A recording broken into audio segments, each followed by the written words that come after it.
we're a small and select group. We're three of us. So there's me. I can see you, Aid, and I can see Tanya.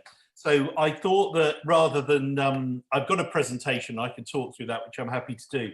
But I just thought, as an introduction, it might be nice just to hear a bit about both of you and where you are and what you do, so that any contribution I make, I can kind of tailor to what you're doing. Oh, and we've got Peter. Good morning, Peter. Peter's connecting to audio and looking. Tanya, you're in the top right of my screen. Do you want to say hello? Hello, I'm Tanya Curtis, and I've got my business here in Discovery Park. So we're an analytical business. My lab is just here next to me, and I'm obviously in my office. We reduce acrylamide formation in food. So we're a very specialized business. We're a team of 4 people, and 3 of us are scientists, and we have 1 technician, and we're hoping to grow with 2 more people. Okay, that's great. Thank you, Tanya. Aid? I'm from Reed Exhibitions, recently rebranded RX, which is part of RELX. We've been through an interesting year or so, not being able to put events on around the world. What a nightmare for you. What a nightmare. And my job is innovation, like digital innovation, which traditionally was about, you know, how we enhance the physical event, but then, you know, flipped to doing digital events. And I've just had a workshop this morning with the Asia region about, you know, hybrid and whether we'll run hybrid in the future, or what that will add to the business. So, you know, the business has been through a lot of cuts, you know, as we've tried to sort of size our business accordingly. And so employee engagement is really important. You know, we're trying to kind of rebrand and re-energize the business. I'm trying to engage both from a sort of digital leadership and innovation perspective. So, you know, interested in, you know, how to kind of reignite the business. It's sort of been through a few rounds of a kind of tough match the last year or so. Yeah, not easy. Morning, Peter. Good morning, Mark. We were just going, we're a small but select group, so we were just going around just introducing ourselves.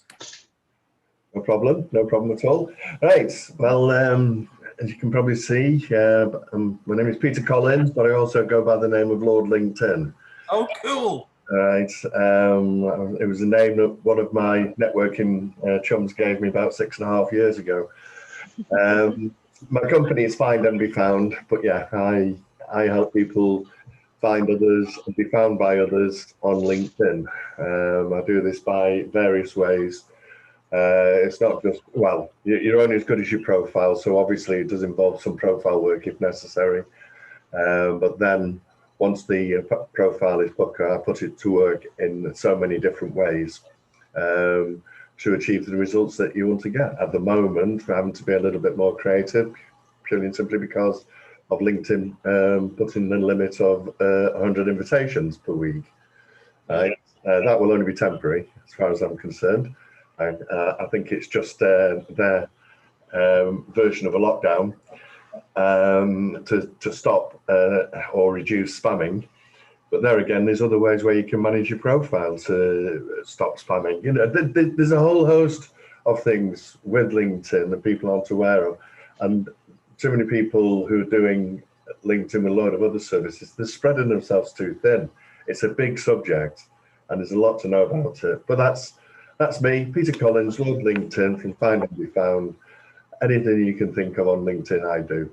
Right. Well, the wonderful thing about the 4 of us is that we're all doing something completely diverse. But I hope what I can do over the course of sort of 25 minutes or so is just give you a flavour of both employee engagement and data and the things that I've learned, and then we'll obviously have time at the end to chat through. But I hope you find it interesting. So I'm going to share my screen because I've got some slides. So I'll probably disappear when this comes up. Did you receive my presentation? You I see sent that? it to you twice. I haven't received it. I think we're now going to hear Tanya have a bit of a debate about. Sorry. No, that's all right. Sorry, I'll put myself on mute. No, don't worry. So what I wanted to do was talk about the changing world of work and about the data that we've got. And to do that, I just want to sort of give you some background. So I joined the John Lewis Partnership straight from university. I read archaeology and ancient history, so obviously highly relevant to a career in retailing.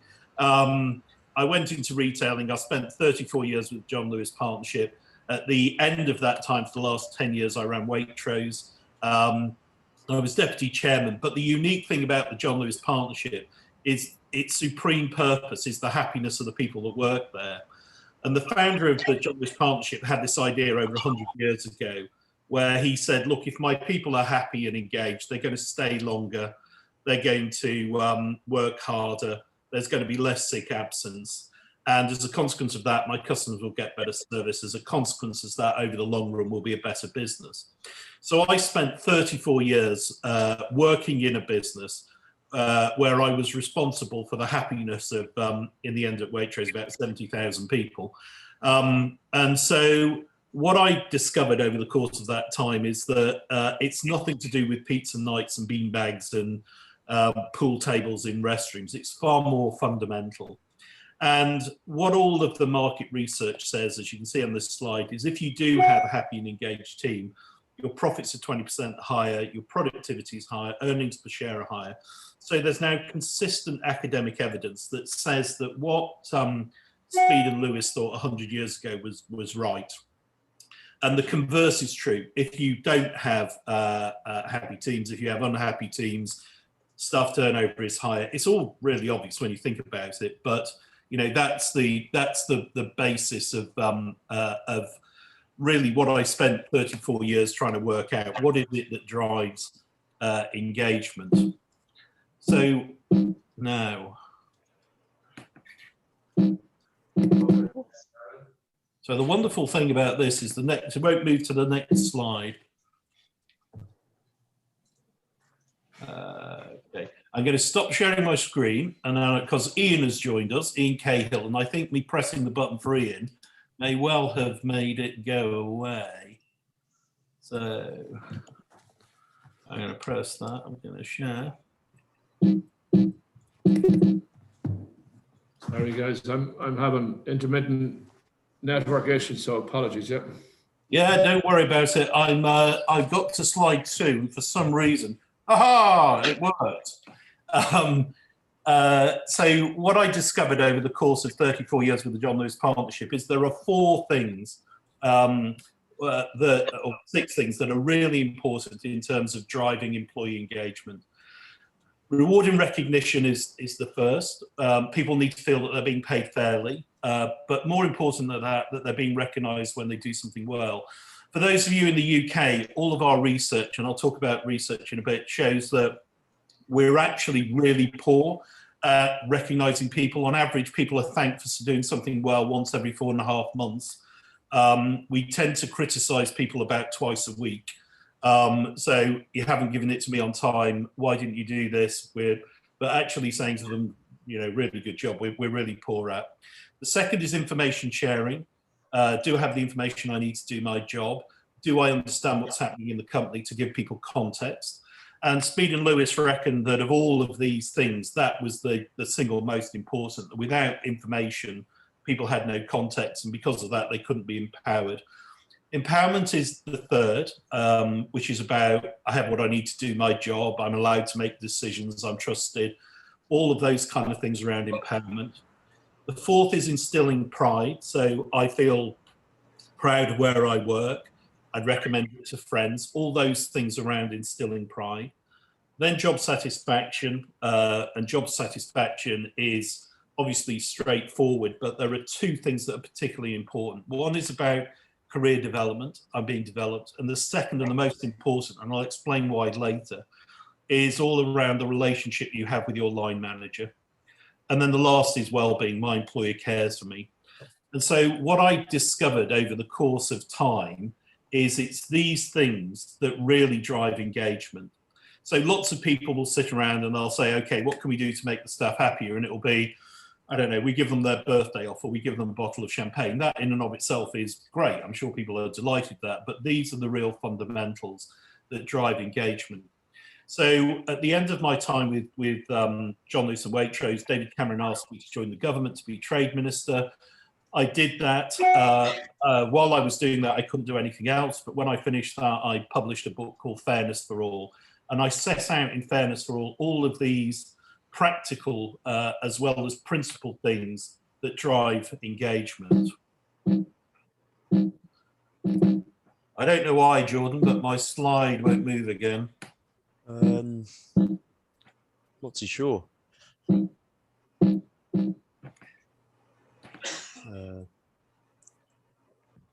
I'll tell you what happens is that people come and ask to be admitted, and every time that happens, the thing freezes. There we go. There you go. So the background is that after I left the government, where obviously I was focused on trying to do trade deals for the UK, I built WorkL, which is a digital platform. And on that platform, we work with individuals who come for career development, and it's all based about how do we help them on those 6 things have a better working life, but also we started to work with businesses. So we now work with over 50 businesses, including the Scottish Government, the Welsh Government, Morrison's, and we help them improve their engagement. The reason that I tell you that is that it's from those sources that we collect our data. So we crowdsource data from WorkL. People go there, they take a simple test or survey on the workplace happiness. We've had 150,000 survey submissions, about 5,000 people a week fill in our survey. We've got data from 26 different industries, and we've got data from over 195 different countries. So based on the methodology that I learned at John Lewis and elsewhere, we've built a digital platform to gather information about what drives engagement. If you go to WorkL, what you'll see is that when people start the survey, they tell us who they work for. So we've now actually got data on something like 14,000 organizations. You can go in, you can put in, I don't know, Marks and Spencer, and the data will pop up on Marks and Spencer. So this has been completed by M&S employees, and it will tell you by age, by ethnicity, by sexual orientation, by disability, how people feel about Marks and Spencer, their happiness at work. And this data, as I said, is live. We get 5,000 people every week answering questions around the methodology that I talked about. So what I wanted to share with you to sort of make this relevant to today and the world of work was just to share some of that data, and then I can answer any questions you may subsequently have about the methodology. So the thing that's going to be really hard for everybody going forward is that people are much happier working from home. In every single category that we measure, from reward and recognition, information sharing, instilling pride, well-being, empowerment, job satisfaction, people are consistently scoring more highly working from home. So overall, people working from home are 3.5 percentage points higher. Reward and recognition is higher because people aren't commuting, traveling, they're saving money, so they feel better off. On information, management have done a great job at sharing information when people haven't been in the office. So people actually feel as though their information they're getting is better. People feel that their managers have looked after them more. People feel more empowered because managers have had to trust them to make decisions. People feel that the organisation has cared more about their well-being through lockdown. And people feel that their organisations have done a really good job, and so they're feeling more positively about their organisations. So when you look at what's going to happen over the next 6 to 12 months, the truth is that people have been much happier at home. Now, that isn't to say there aren't issues. There are issues. If you're young, your scores on career development are less good. People are missing socializing aspects. There is a degree to which creativity isn't there. So it's not all perfect. But what is certainly true is that overall, people have been happier working from home than they have been the office. This is where I've got my fun with the slide. Is it happening again, is it? Yeah, it's every time somebody tries to come in, Jordan, Oh, it right. Hey, that's the problem. freezes my slide. So it now says admit, so that's disappeared, so it might move in a minute.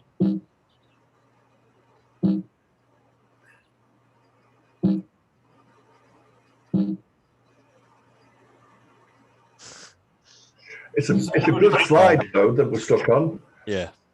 Yeah, it's a really interesting slide, and it's one that while I'm waiting for it to go again, it's one that management all over the world are going to find a huge challenge, and it's one that says that you can't go back to the way that you were, because people are going to want more flexibility, and so there are real challenges now with what does the world of work look like in the future? And I'll talk to all the rest of the slides because I've got all the figures in my head, and I'll tell you what they all say rather than move on from this. So the story is that people are going to want a more flexible working environment. People are not going to go back 5 days a week to urban metropolitan centres. And so as a consequence of that, office and work is going to have to be restructured. That's what all the data is telling us, over 150,000 surveys. But the data's different when you look at it through different lenses. So if you look at it through the lens of diversity and inclusivity, one of the things we measure is a D&I index. We look at all the different groups, and we look at the difference in scores between the majorities and the minorities. And what we're finding at the moment is the gap between the way majorities is scoring, and majorities are white, the majority is male, the majority is straight as a part to LGBTQ, it's able-bodied. All of those groups are scoring more highly than the minority groups.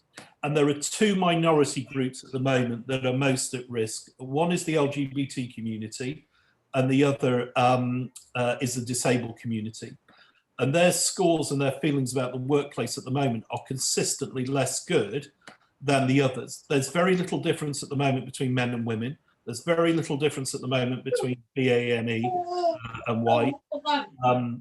I think that in itself is going to create some issues.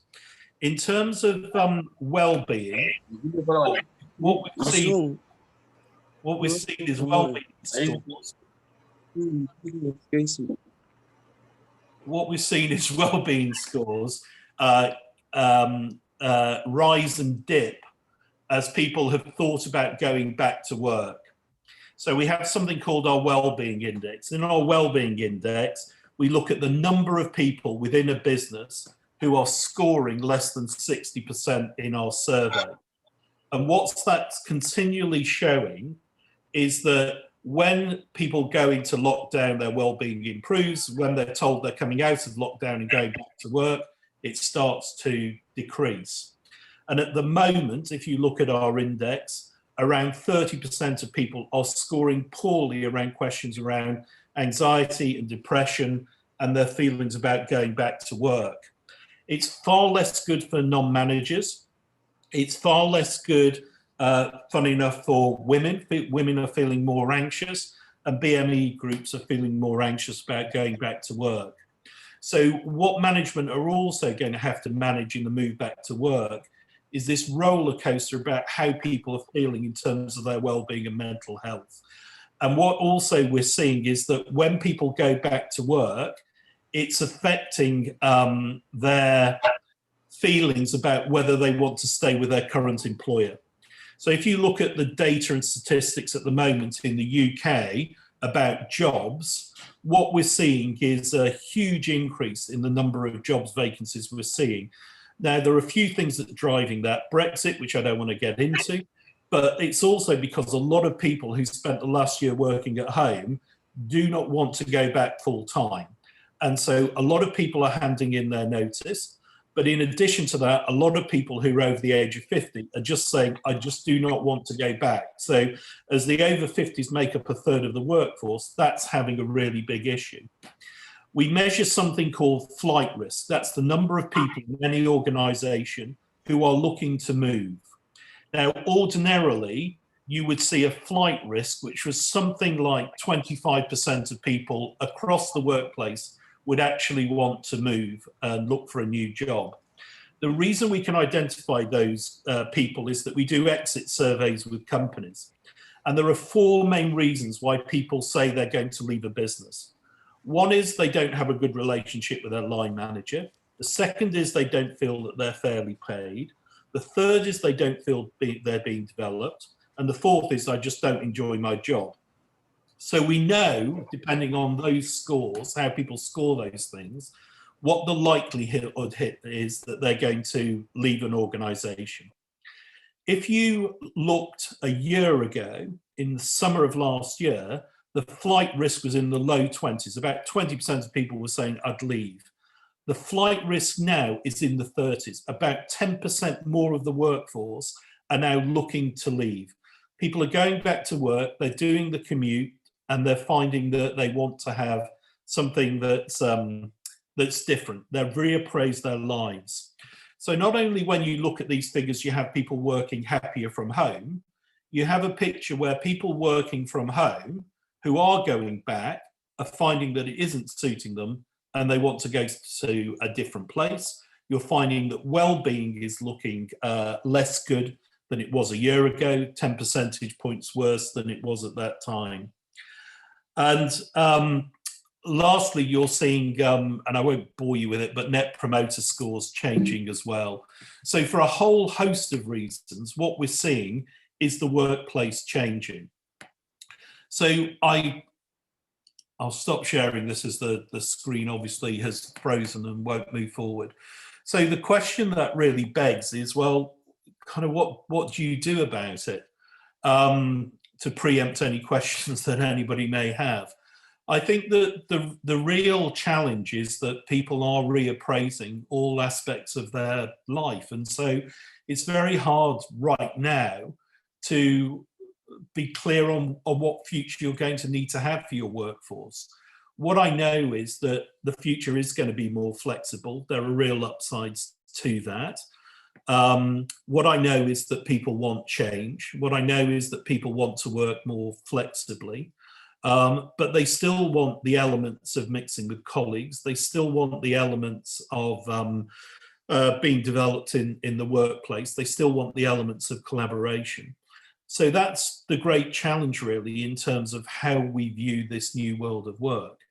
What remains fundamental for me is the things that I learned over 30 years with John Lewis and Waitrose, that the things that continue to drive engagement, the reasons that people will stick with your business rather than go elsewhere, are that one, they feel that they're being fairly paid for the job that they're doing. And pay doesn't drive engagement. All of our research says that if you pay somebody 5% more than they think they're worth, they do not work harder. There are some people who are motivated by commission, and obviously they're driven in that way, and that does, but the generality of people are not driven by being paid 5% more. They have in their mind what they're worth. If they're paid more, it means not much to them. They don't skip into work, but if they're paid 5% less, then they're not happy. So pay only ever mitigates discontent. As I said earlier, recognition is more important, actually recognizing when people do well. The information sharing point is the most important, particularly now, giving people a context for the work and what's happening. Empowerment, giving people a sense of power over their working lives is important. Demonstrating that a company cares for well-being is hugely important. There was a great quote from Roosevelt who said, nobody cares how much you know until they know how much you care. And there's this really important point of how do you demonstrate to people that you genuinely care for their well-being. Then it's about instilling pride. Instilling pride comes from two things: pride in the organisation you work for and what it does for society and how you feel about that, but also pride in your job, the standard to which you do the job and the belief that you have of whether you're doing your job better or less well than somebody else. And then critically, if you want to keep people, it's just the relationship that you build with them on a personal, individual level. All of our research, all research over 20 years has said that that is the biggest driver about how people feel about their working life. The bonds that you build with an individual or your management build with an individual. And then, particularly for younger people, it is about to what extent they feel that they're being developed and they're learning. And it's certainly true to say that the younger generation are more open-minded about switching jobs than my generation were. One interesting thing about millennial workers, which I'll leave you with before I answer any questions, and that's this, that for that group under the age of 32, the people in non-management positions are happier at work than the people in management positions. And it's the only age group it's ever happened with, which is quite remarkable. And so for me, there's something about why does that group of managers feel less happy? And it's to do with the support they're getting. It's to do with mentoring. It's to do with training, because they're being thrown into positions at a young age before they've really got the knowledge and the expertise to carry the weight and responsibility. So that's been about 30 minutes, 28 minutes on my screen. I'm really happy to take any questions that anybody might have. My apologies for the slides, but every time somebody joined, the slides froze. So in the end, I went freestyle for the last 5-6 slides. But I'm happy to answer anything you have. Hi, AD.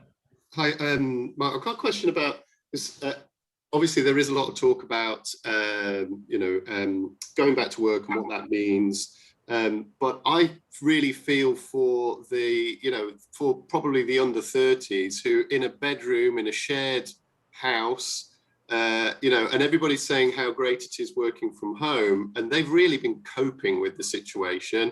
They don't meet anyone like they used to do, or have the opportunity to socialize like, I did a few years ago. So I would hate it at this point, and it'd be really scaring me that businesses were talking about, not going back to that. Have you had anything in the research about that segment? Yeah, lots, AD, and as you say, for all kinds of reasons, it's not an equal picture.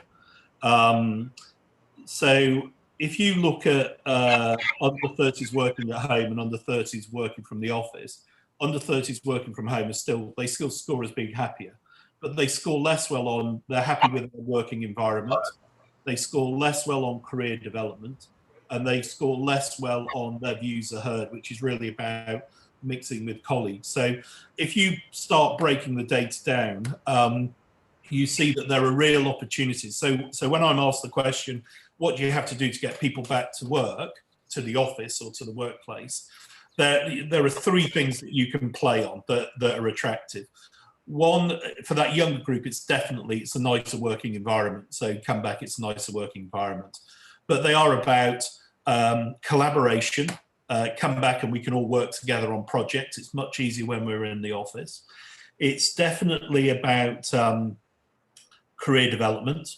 People don't feel that they've had those either formal or informal chats with their manager when they've been working remotely. So come back in and we'll do something structured about your career. That will get them in. And it's just about the sociability of the workplace, going out with your colleagues at lunchtime or the evening. So those are the things that people have missed and want back. Most of the other stuff, they're saying that they've enjoyed getting extra responsibility, making decisions, getting information, da-di-da-di-da. But you're right, it's not an equal picture. I always say, if your head's in the oven and your feet are in the fridge, you're an average temperature, but you're not in good shape. Yeah.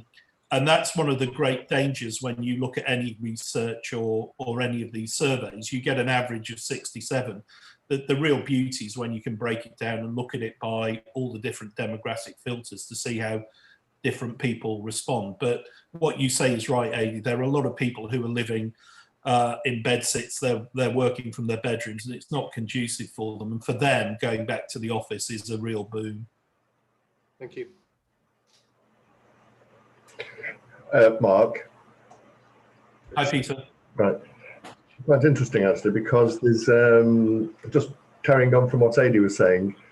There is one of my clients who's actually within BBX who is providing small offices.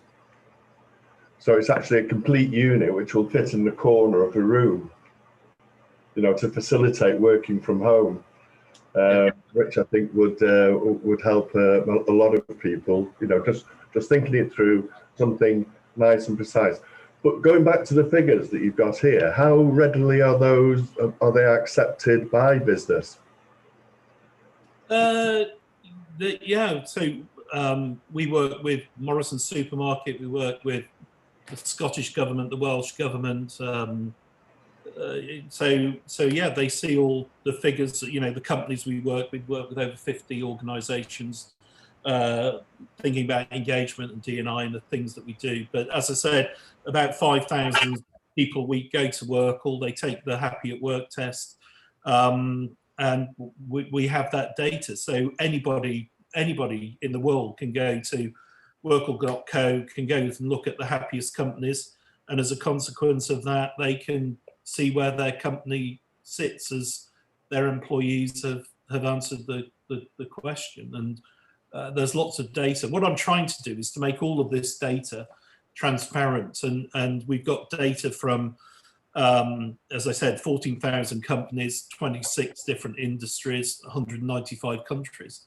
So it's, you know, they believe the data. It's undisputable. And because we get 5,000 people every week completing the survey, you know, it's a really rich data source. You often see people talking on the radio or the news and saying, you know, we've had 500 people fill in the survey. You know, we get 10 times that on a weekly basis. So, and it moves all the time. It's how I know that what we've had is this incredible pattern over the last year that when we're in lockdown, all of a sudden people's anxiety improves. They feel less anxious. The minute it's announced we're coming out of lockdown and you're going back to work, their anxiety levels plummet. And it's because they're thinking about, God, I've got to sort out who's going to look after the dog. I'm going to have to sort out who's picking the kids up from school. I'm going to have to commute on a train with people again. I'm going to have to sort out X, Y, and Z. And it's those practical things that are leading people to start feeling anxious again. Also, I'm in the office with all of my team. I'm going to feel under a different kind of pressure. We at WorkL, we went back to the office in April after Easter. And I have to say, the first 2-3 weeks were really difficult. You know, it's very, very different. You go back to the office environment, you've got everybody sort of sitting around, etc. And a few people, they left. A few people who joined us in lockdown left because they just weren't used to going back to that environment. So, as I said, the data's really rich and it's open for anybody to go and look at. It's a significant difference, though, isn't it, between you know, people's happiness from, you know, when they're working at home. It's quite fascinating. Sorry, thanks, Peter. Mark, Ian here. Just a couple of questions practically. So some of it's no surprise. I'm sure if you read the index of Sunday into Monday morning, there's an element of that anxiety is probably exaggerated by COVID. What I'm curious about is how is the data used to best advantage? So we know the issues. So as an entrepreneur with a couple of businesses, one is, should we be trying to get on the happiness index of companies to recruit good employees that are now free and available? And secondly, should we be inventive about the type of rewards that we're looking to bring into employees that are different enough to attract? Because it strikes me there's as much opportunity as there is adversity as a consequence of this. So I'm hearing really talented over 50-year-olds looking to work flexibly could be a very good opportunity to recruit, as opposed to being an issue. So I'm trying to understand how the data is used positively as opposed to negatively. Yeah, so if you go, I don't know if I can share my screen. Let me see. I haven't had the best of luck on screen sharing, but let me see what I can do. Okay, can you see the screen? Yes, we can, yeah. Let me see if I can do this.